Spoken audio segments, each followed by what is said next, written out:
The door slams. The sound is final. Metal on metal, a deadbolt turning twice. I'm still holding the paper cup of soup when the lights flicker and the shelter hallway goes dark except for one buzzing fluorescent tube. Hey. I say. I was already checked in silence. Then footsteps. Slow, deliberate. A man's shadow stretches across the floor, stops inches from my shoes. We've been searching for you for 25 years, he says. My name leaves his mouth like a verdict. I drop the cup. Soup spreads across the floor like a fresh wound. I think you have the wrong person, I whisper. He doesn't answer.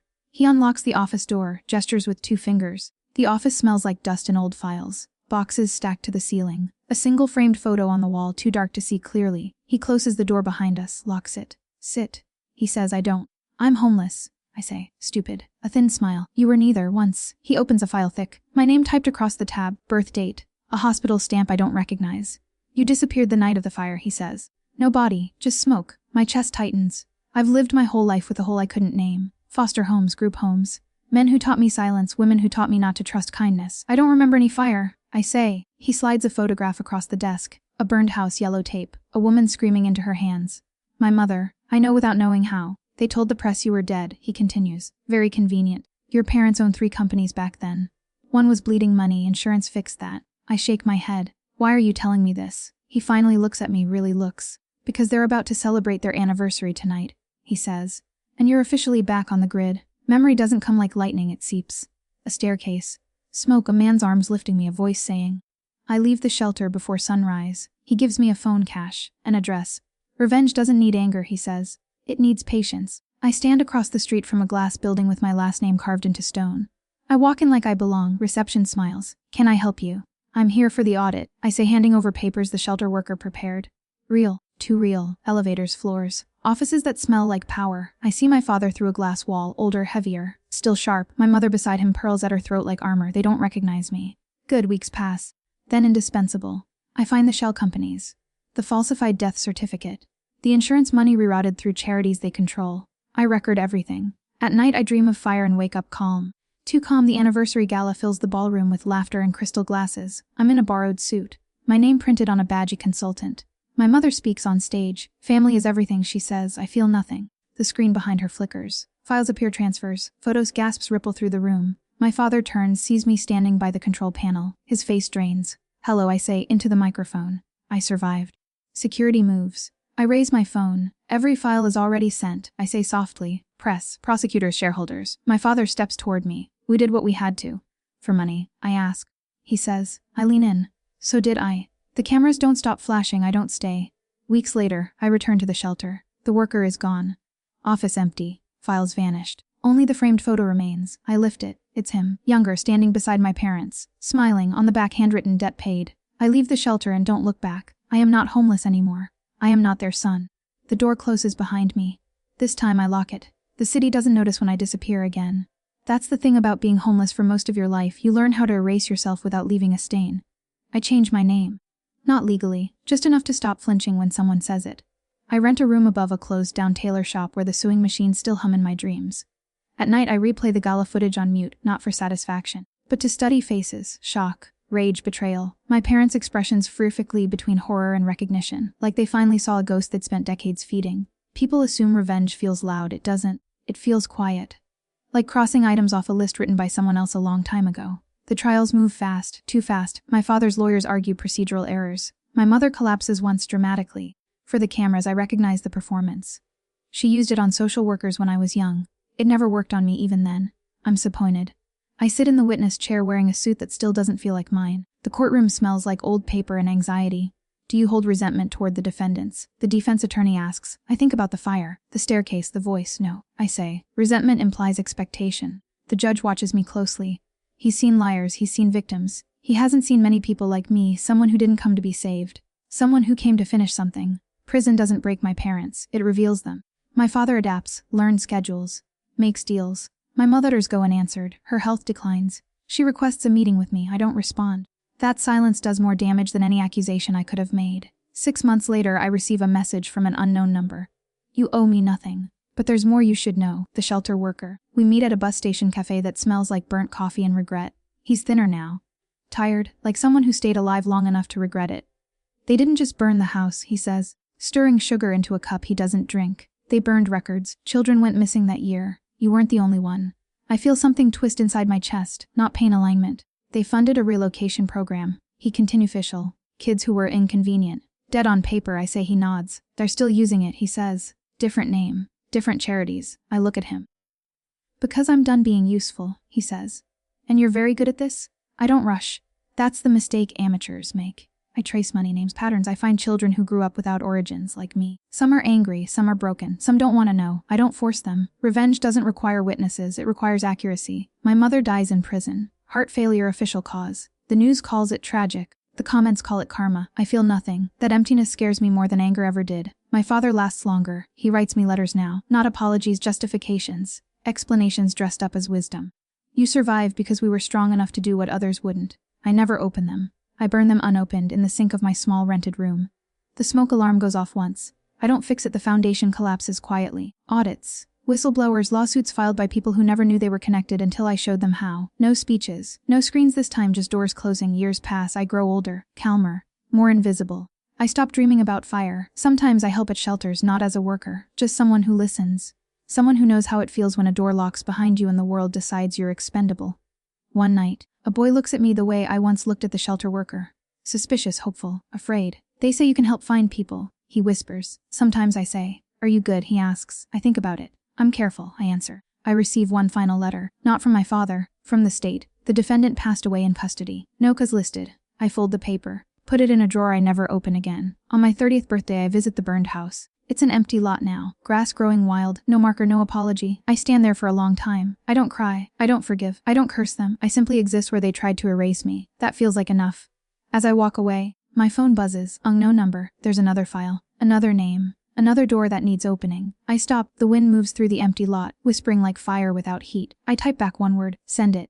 The screen goes dark. The world keeps spinning. And somewhere another locked door starts to shake. The file arrives at 20:13 a.m. No greeting, no explanation. Just a scan of a birth certificate stamped Vode. A photograph of a woman holding a baby outside a hospital I recognize, and a single line typed beneath it. Status contained. I don't sleep after that. I never do when old language comes back. I follow the trail quietly. No shelter worker this time. No gala. No microphones. The new foundation operates out of renovated buildings. Glass light, words like restoration and second chance etched into steel plaques. Their donors list reads like a reunion of ghosts, former executives, political families, people who donate to erase fingerprints. I get hired as a compliance consultant again.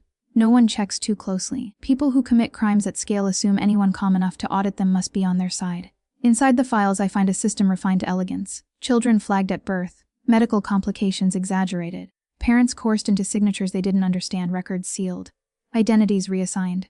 Some children adopted, some relocated, some deferred. Deferred is the word they use when they don't want to write dead. I meet one of them by accident. Or maybe nothing is accidental anymore. She's a volunteer coordinator, mid-30s, efficient. Kind in a way that doesn't ask for praise. She corrects a mislabeled folder without making a sound. You're new, she says. So are you. I reply. She smiles. I've been here 10 years. I don't say what I'm thinking, then you were one of them. Her file comes up later that night. Same hospital. Same stamp. Contained. I don't tell her, not yet. The mistake the foundation makes is assuming survival looks broken. Some of us adapted too well. I trace deferred cases. I cross-reference with missing persons. I build a quiet map of damage stretching across decades. When I finally leak the data, I don't send it to the press. I send it to families. To adults who grew up feeling misaligned, incomplete, furious for reasons they couldn't name. I give them facts. What they do with those facts is not my responsibility. That's the difference between revenge and destruction. The foundation implodes within weeks, not loudly. Board members resign citing personal reasons, grants are frozen, investigations open. Hospitals deny involvement until the documents prove they can't. One executive jumps from a balcony. Another disappears. I stop watching the news. The volunteer coordinator finds me in the records room. Her hands are shaking. You knew, she says. I don't deny it. Why didn't you tell me, she asks. Because you were still standing, I say. People deserve to stay upright until they choose otherwise. She sits down slowly like gravity just remembered her. They took me, she whispers. My mother looked for me for years. She still is, I say, and slide a folded paper across the table. An address. A name. She laughs once, sharp and broken, like something snapping under pressure. Are you doing this because you're angry, she asks. I think about it. No, I say. I'm doing this because systems like this only survive when everyone believes they're alone. She leaves that night. So do I. Time loses shape again. I move cities, countries. I consult for companies that don't know what I really audit. I dismantle things quietly. Not just foundations, patterns. Loopholes. The invisible agreements powerful people make with each other when they think history isn't watching. Sometimes I stop. I build small routines. Morning coffee, evening walks, faces that recognize me without knowing me. Once I almost stay, then a message arrives, you're becoming predictable. It's from an account I don't recognize. Routed through 3 dead servers, I don't reply, I track it. The trail leads somewhere I didn't expect. Government. The program has a new name now. It always does. This one is buried inside a disaster response initiative. Emergency relocations, temporary guardianship, legal, clean, untouchable. I'm not angry when I see it, I'm impressed. That scares me. I request a meeting under a false pretext. The man across the table is young, confident. He speaks in statistics. We save lives, he says. Who decides what's hard, I ask. He smiles, people like us. I nod, I've heard that voice before. In the smoke? On the staircase. This time. I don't leak files, I change definitions. I reroute oversight, I alter reporting thresholds. I introduce one line of policy that forces human review where automation once erased responsibility. It takes months, no explosions, no arrests, just friction. The program slows, then strains, then collapses under its own weight because cruelty at scale depends on efficiency. When you remove efficiency, the truth becomes too heavy to carry. Years pass. I turn 40, I stop counting how many doors I've closed. One evening, I sit in a small apartment overlooking a street where nothing important ever happens. My phone buzzes, a photo. A child holding a piece of paper with my handwriting on it. Found her, I close my eyes, not relief. Completion. I walk outside. The city hums. Ordinary. Unaware, I think about the boy in the shelter years ago. About the woman who found her mother. About all the people who will never know why the world suddenly felt less sharp. That's the cost of quiet revenge. No one claps. No one thanks you. History just adjusts. I pass a shelter. A door opens, light spills out. For a moment I stand still, waiting for the sound of a lock. It doesn't come, I keep walking. Not because I'm done, but because for the first time there is nothing casing me from behind. And I choose which ones stay closed. The first time I feel it, it's subtle. A hesitation in a conversation. A pause where there shouldn't be one. I'm sitting across from a woman in a cafe in Lisbon, discussing a logistics audit for a shipping company that doesn't know I'm not really there for containers. She stops mid-sentence, eyes drifting past me to the window. You ever feel like someone already knows what you're gonna say? She asks. I smile politely. Only when I repeat myself. She nods, unconvinced. I feel it then, the sense of being observed by something that isn't human curiosity. Not paranoia, pattern recognition. Someone has been watching how I move through systems. Someone learned. The message arrives 2 days later, handwritten, slipped under my apartment door. No envelope. Just a card. You remove rot. We preserve order. I stare at it for a long time. The handwriting is precise, institutional, the kind that belongs to someone who never learned cursive because they never needed personality. I burn it. The ash settles unevenly. Like it doesn't want to disappear. Routines. I always do. Different cafes. Different hours. Different paths home. I stop helping openly. I stop replying to messages that begin with gratitude. Gratitude creates trails. Still.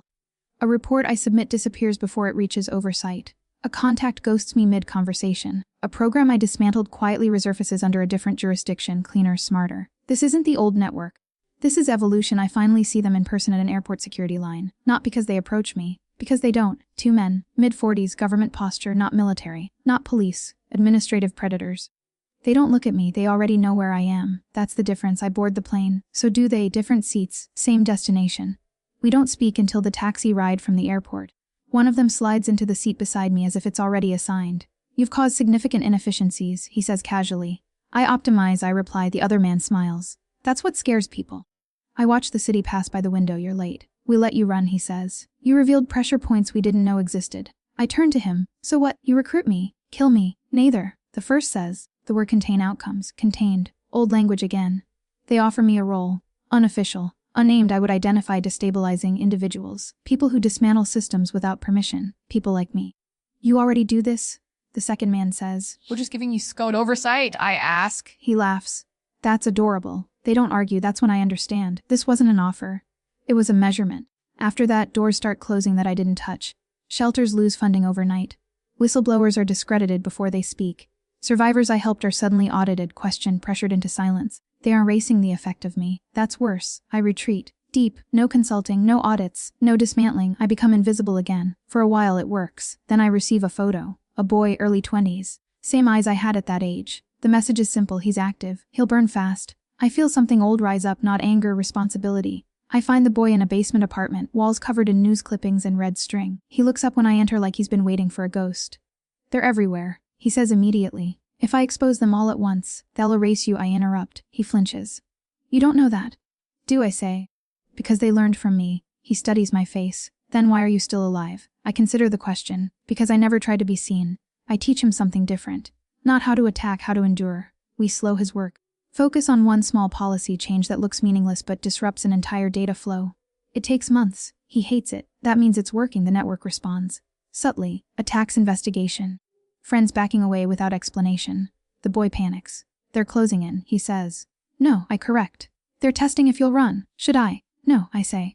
You should become boring. He doesn't understand at first. No, we let the story die. No leaks, no posts, no interviews. The boy takes a job, falls in love, misses deadlines. The network loses interest. Predators don't chase prey that pretends to be scenery. Years pass.